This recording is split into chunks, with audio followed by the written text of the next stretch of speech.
Thank you for a very generous introduction. Morning, ladies and gentlemen. First and foremost, my apology. I am not known to be turning up late in the commitments made. But I had warned Mr. Pawan Kumarji that there is 0.1% possibility of my being dragged to Delhi. And if that happens, whether I'll be able to come or not able to come will be a question mark. But I'm happy that I'm here. But I must apologize once again to say that I'm sorry that I've come late. I didn't mean to come late. I was wondering why my old dear friend Mr. Pawan Kumarji thought of me literally after 15 years. Two questions flashed in my mind. First, either he doesn't get anybody else to inaugurate this seminar, or somebody has already wriggled out of having committed it. But friendly as he is with me, I thought he must have thought, why not seek old Foggy, who has been missing from the scenes for quite some time now. And that must be the reason why I'm here. But I must tell you frankly, ladies and gentlemen, I'm the most inappropriate person to be inaugurating this seminar. The reason being, my claim to fame of having understood valuation is that I have been an investor, not personally, institutional investor for quite some time. And all that we used to do is to call Mr. A expert or Madam B expert to come and tell us what the valuation is all about. The first time I learned about valuation was Shark Tank valuation method. I'm sure each one of you know, but when I heard, I was wondering what is that Shark Tank valuation? Is there a shark there inside? And when the human being goes there or an entity goes there, shark values whether it's worth eating or not. Then I went deeper into it and I felt probably something similar is happening there. The one who has something to offer and the one who has something to take, the two of them make bids and the counter bids and they go through the valuation. Another explanation I always heard was when someone asked me what is the value of LIC that I used to work for. And then I said, well, it lies in the eyes of the beholder. The one who wants to value an enterprise will see it from his various angles. If someone is a smart investor, wants to buy an enterprise, see valuation short term, sell it off, merge it, hive it off, what we call dice it out, chisel it out, and does it, his valuation will be different than the valuation one who is looking to nurture an enterprise. I was very patiently hearing to some of the questions and some of the explanations being given. I was only wondering, suppose someone takes the DCF method, but an enterprise which is still shaping, there is no cash there. And therefore, how do you value? Or, I know of an enterprise which had tremendous amount of cash, and I told the managing director, my dear friend, you are going into losses next 3 years hence. He said, what are you talking, sir? We are a cash-rich company. I said, I can see the winds of change in the macroeconomic environment, and that are going to blow you up to your feet. And you don't seem to be making even a serious think how you are going to put those gates that these winds do not blow you up. And he refused. And at that time the valuation, the equity market valuation, was over $1 billion. And 3 years hence, the valuation is only $100 million. The cash has not come down as much, but the perspective of the business have come down very significantly and seriously. And therefore, the moral of the story that I like to propagate for you to consider is that this planet Earth is undergoing a metamorphosis every moment.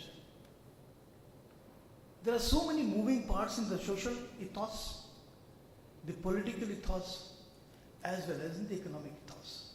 And now another factor has been added to what you call ecological ethos.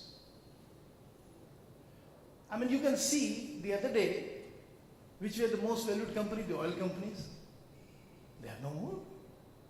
Because suddenly, not that the petrol has gone away somewhere, not that the need for petrol has gone away somewhere,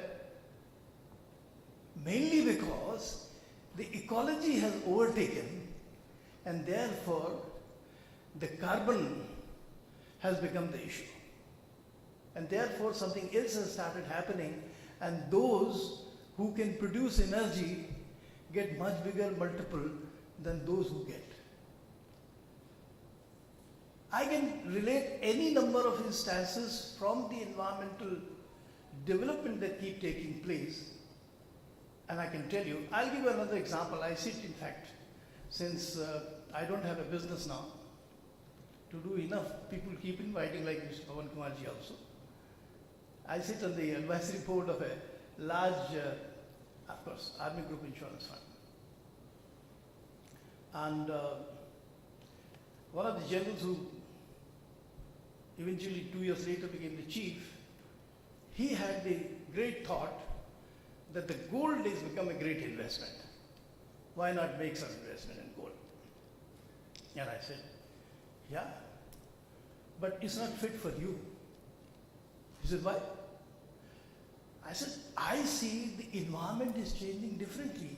He had just read a report produced by some gold expert who said that if all the central banks of the planet Earth are going to make provision of that reserves, which, do you know that the reserve which is required to be kept for issue of currency as per the normal economic standards is just the 5% of what it should be.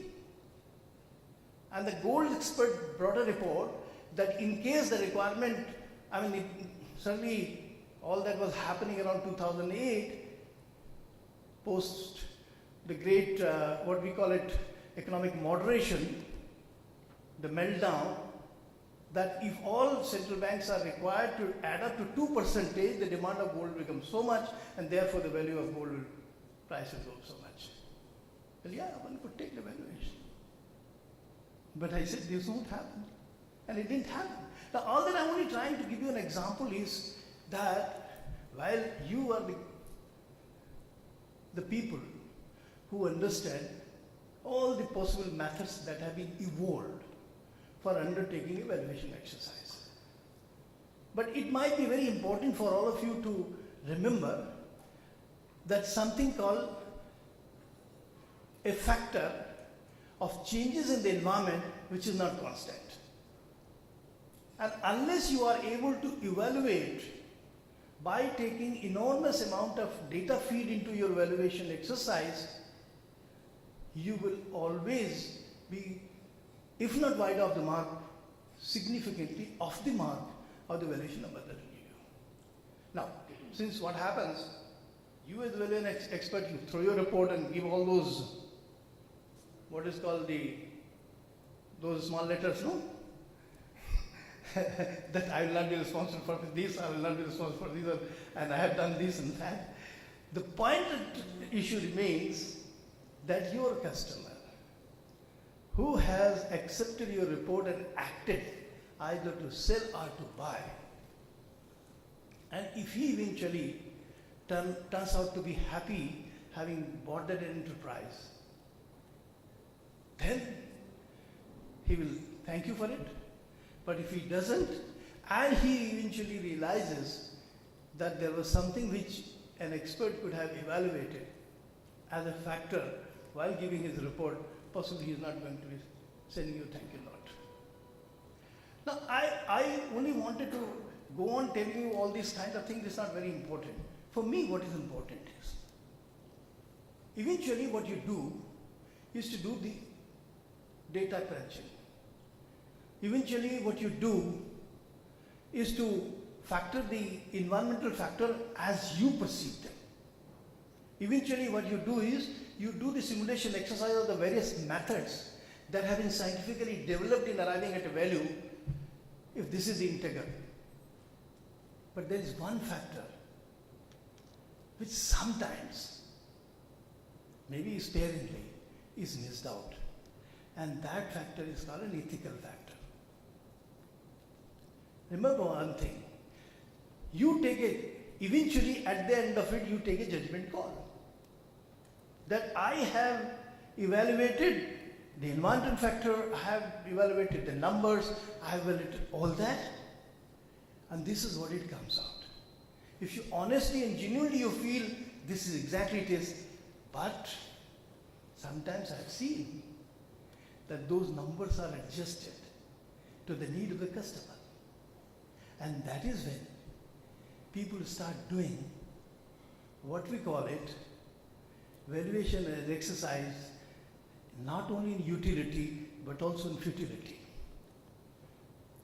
Let me give you an example. I don't want to name here, otherwise, because somewhere along the line, for a period of 3 years, I was a high pontiff. And I used to evaluate, when you do the, what is called takeover, no?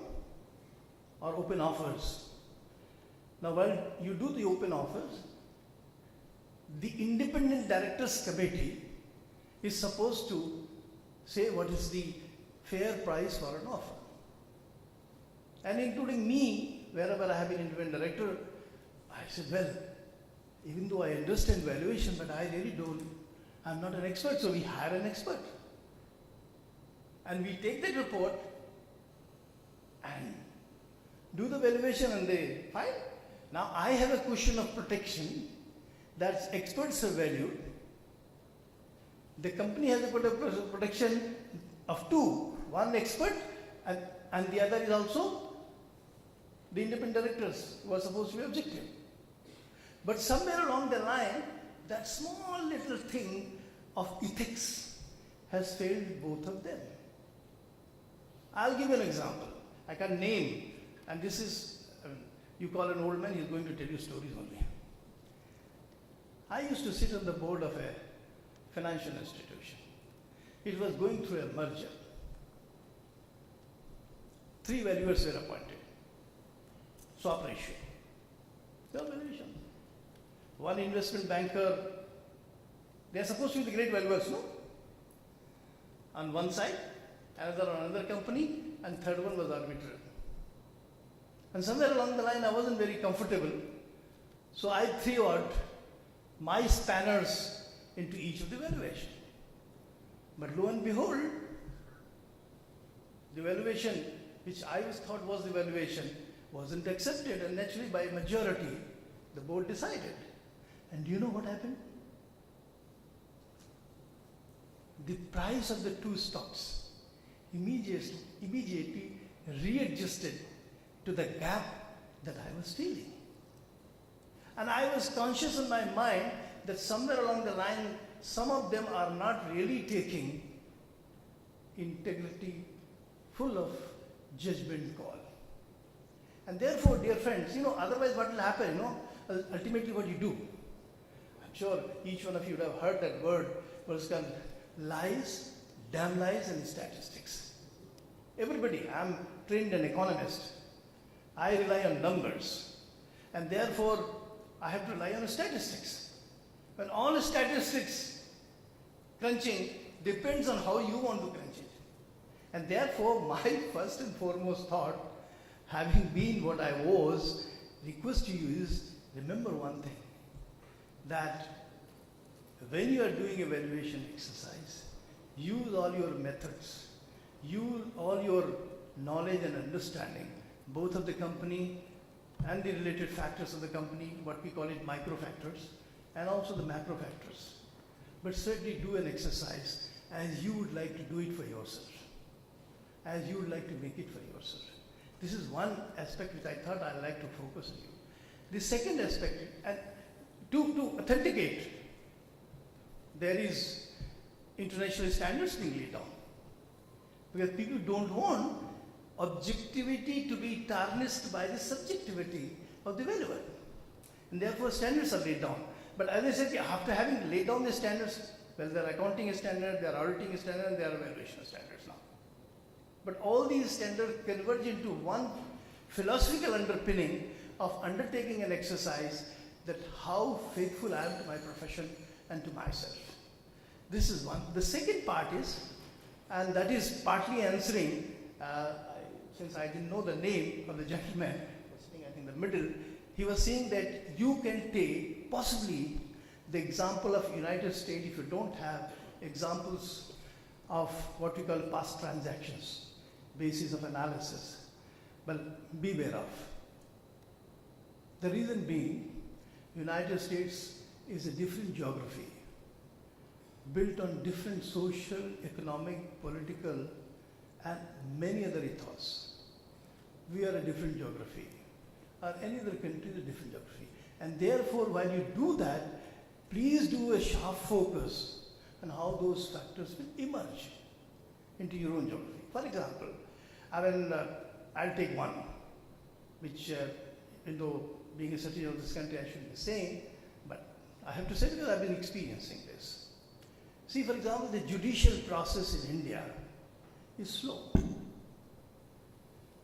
And if the judicial process becomes slow, whatever else you may do in terms of acquisition of the company or in terms of merger of the company or in terms of selling of the company, there is a factor. And now, if you take a country where judicial process is concluded in a few weeks, as against a country which is concluded in 1 year or 2 years or 5 years, your valuation is going to haywire. But eventually, as I said, my thought process remains, and I though said it very lightly, but I was very serious. The valuation, eventually, you do all those numbers, you do all those philosophical underpinning that need to be weaved into it. You also do your judgment call as ethically as you can. But remember, whom are you doing valuation for? What is his objective of this valuation? And therefore, as a friend and philosopher, because let me tell you frankly, and since I work with a couple of young people, they depend on the advice of the experts. And they look for and search for those experts who are genuine experts, like all of you. And in case they don't get the proper advice, now I can especially quote an example without taking a name, someone who wants to acquire a particular type of an enterprise.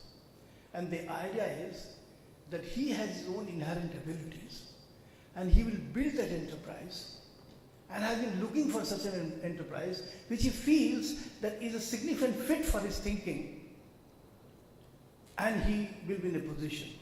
Now there is another bidder, and eventually you are given the valuation, this is where it is.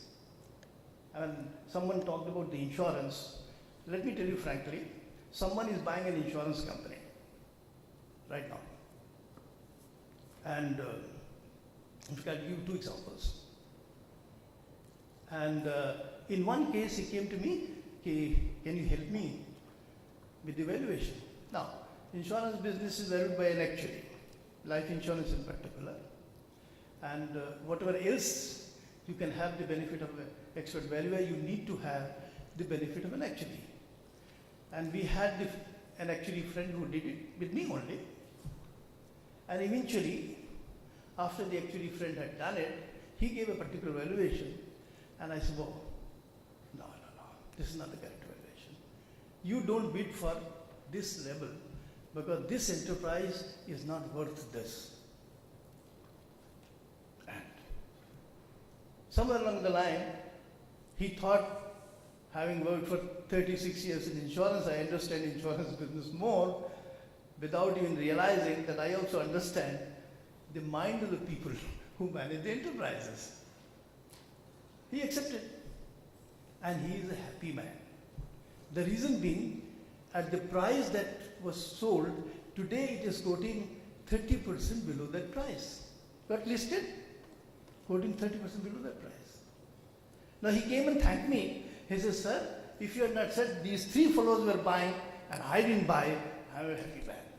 So all I'm only trying to tell you is that you will be banked upon by people as an expert to give them your matured advice also. That look, I will tell you another case. In another case, they actually said the valuation is X. And I asked him, what do you want to do with this? He said, I want to build this enterprise. Good enough. So I said, you put X plus 15. And right now he is in the process of being able to acquire that enterprise and he has a great ideas.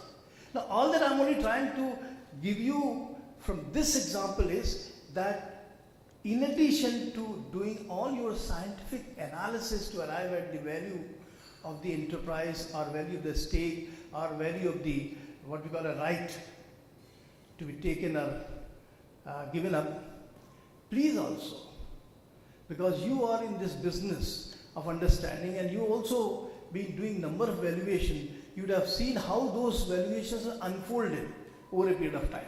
And if those valuations are unfolded, depending on how it was a fit for the buyer, your customer who took your advice, it is important that you give him. And finally, ladies and gentlemen, remember one thing, that the credibility of a profession. This is a profession because Mr. Lele was telling me that they have set up Section 8 company to build the profession of valuers in India. Am I right? And that you associate with international valuation standards people also. Now, in the initial phase of building a profession, the burden of responsibility on the promoter of the profession is much more significant. And that is three pronged. First and foremost, lay down what is called a very, very strong foundations of the institution that you are building, on which the superstructure of this profession of valuers will eventually evolve in India. And laying down the foundation means all. I don't want to go individually into each, that it has to be intellectual, it has to be ethical, it has to be bereft of influences other than important and necessary. The second part is create systems and processes that anyone trying to not do great to the institution is outwitted. Because what happens, after all, we live in the life and oftentimes we look for short-term gains, no? There are day traders. I don't know how many of you trade in the market. There are many people, no, who sell in the morning and buy in the evening, or buy in the morning and sell in the evening. They are called day traders. Similarly, there are many people who like to conduct themselves like a day trader in life also. They want to become quick rich. They want to become top in the profession by, whereas we should encourage, help support the ambition of each individual who wants to participate in this profession. But make sure that his ambition does not become a kind of a spanner, a kind of a push down in the growth of the profession itself. And thirdly, and which is of course the common thing, senior among you who have understood this profession, who have understood the science of valuation, must help the youngsters with all that you have learned, not only the scientific part, but much more than the scientific part of trying to build an ethos, how we need to value, how we need to do. Well, friends, it has been such a great pleasure meeting all of you, and I apologize once again having come late. I didn't mean to come late. Thank you.